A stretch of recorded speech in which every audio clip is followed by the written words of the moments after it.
All right, this may be one of the funniest Fox segments I have ever seen. Somehow, the hosts over at Fox News still don't fully understand what Governor Gavin Newsom is trying to achieve as he makes fun of Trump and holds a massive mirror up to MAGA. These hosts obviously don't understand a lot, but this one should be so abundantly clear. I mean, there's even a point in this segment where the Fox News host, Will Cain, says totally, without any hint of irony, that Governor Gavin Newsom is selling his own Bibles.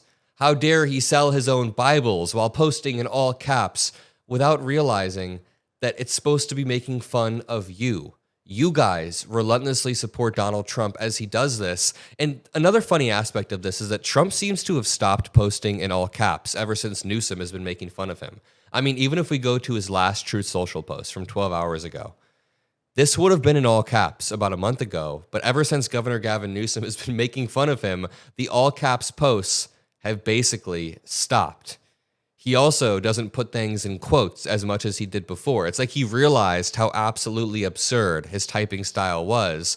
But just to back up a second, Fox News has had an interesting morning. Before I play this Governor Gavin Newsom clip, this clip of a Republican representative began to go viral because he pretty quickly condemns the Trump administration's immigration policy, but in the most awkward way possible. It's like prying it out of him. And then he eventually says, you know, we shouldn't be doing it like this. Let me play this clip for you. United States of America. How have things been in Florida? Have you seen an improvement since President Trump's crackdown on immigration? Improvement in what sense? Well, do you think that we had, more arrests and getting violent criminals out of your state? That's fine. The violent criminals, gang members, et cetera, people with active deportation orders, yes. But I do believe that we do a little bit more nuance than some of the other folks that are being now apprehended. We've had people here that have been here 15, 20 years. They haven't committed any crimes. They're part of our economy, and we need to find a solution for that. I've been pretty vocal about that. 95% of the people, and myself included, believe yes. Criminals, gang members, all those folks out of the country and make our state and our country safer. But there are a lot of people here that are part of our economy, have been here for a long time, have had kids here. We need to find a different solution for them. We do need to find a different solution. I do not think that was the answer that Maria was expecting there, but it's the logical answer that most Americans have. Don't be deporting people who are just contributing to the community, to the country. And, you know, Republicans lately accuse Democrats of taking 80-20 positions. I don't know if you guys have seen this, but they say 80% of Americans agree with Republicans, 20% of Americans agree with Democrats. Obviously, that's not true whatsoever. But on issues like this, I would even say that 80% of Americans agree with the Democratic stance that, hey, if somebody's here and they've committed repeated crimes and they're not here legally, sure, you can get them out. But the idea that you should be deporting farm workers or people who are going and following the proper procedures, going to courthouses, is absurd, and that's antithetical to what America is. I did a debate recently with a bunch of Republicans in this bar, a bunch of Trump supporters, and I basically nail them down, and I say, listen, I'm okay with deporting someone who's committed repeated crimes, but then I ask the crowd, are you okay with ICE racially profiling people and deporting people who are just here to help our country? And some people in the crowd said yes, some said no, and then they started debating each other. It was a really interesting moment. If you're ready for that, make sure you subscribe to the Adam Mockler feed and make sure you comment bar fight. It's coming out in about a week or two. They're just editing the footage, but I argued with a bunch of Trump supporters. So let's go over to Governor Gavin Newsom. This reads, Fox News host melts down at Newsom selling his own Bible. A radical. He seems to have found ground, legs, with the left by mocking President Trump. Like a ChatGPT personality, he's just borrowing now from President Trump, copying his style with X posts. Now he's even going for his own MAGA-style merch. The shop includes items like Newsom was right about everything hat, or he has a Newsom 2026 mug. He even has a Bible priced at $100 that he tweets out, already sold out. His personality, just a shadow. Shadows on the wall. A Xerox copy of others. But that works on the left.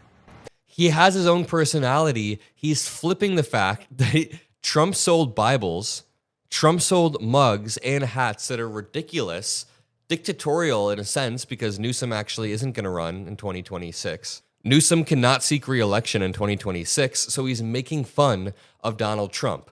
I mean, Republicans just don't understand. This person that says "Make LA Great Again" posted this picture and said, Newsom is literally the biggest douche you knew in school/college and somehow became governor of the largest state in America. And our policy advisor, Mockler Media, Micah Irfan, said, Trump looks this way at his daughter and y'all aren't the slightest bit bothered by it. Exactly. Trump brags about grabbing women, and you guys are getting mad at a picture of 25-year-old Governor Gavin Newsom before he was the governor at a party. It's absolutely absurd. Remember, they've been melting down over this for a while. This was perhaps the most viral clip. Guarantees that's just the bottom line in all of this. Gavin Newsom, meantime, posting this on X, Liz, using all capitals, of course, trying to mock Trump, use Trump style. He's been doing this for a while now. He says, quoting, Trump just fled the podium with Putin. No questions, nothing. Total low energy. The man looked like he'd just eaten 3 buckets of KFC with Vlad. Admit it, Donnie J. You're terrified because this was the worst week of your life because of me, Gavin C. Newsom. I think he's trying to be funny. I don't know what he's trying to do, but it comes across as childish. And you're the governor of the biggest state in the union. What are you doing?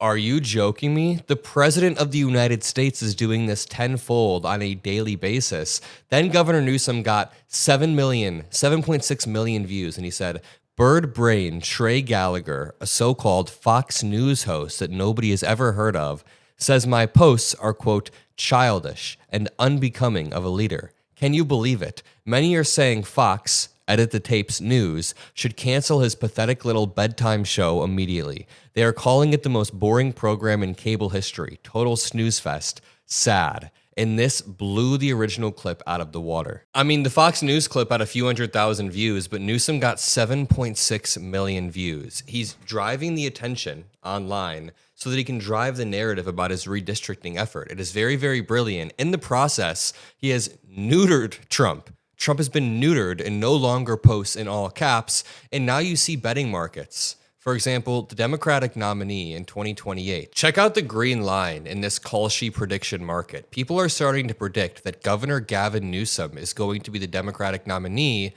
overwhelmingly. In second place, you see AOC, which is well-deserved. In third place, you see Pete Buttigieg, also well-deserved. Wes Moore, Kamala Harris is still on the list, along with Gretchen Whitmer and Andy Beshear. I like a lot of the names that I'm seeing, but overall, Governor Gavin Newsom's ability to fight lately has led to him being in first place. What about this one? It reads, next U.S. presidential election winner. For some reason, they still have J.D. Vance up, which I don't agree with.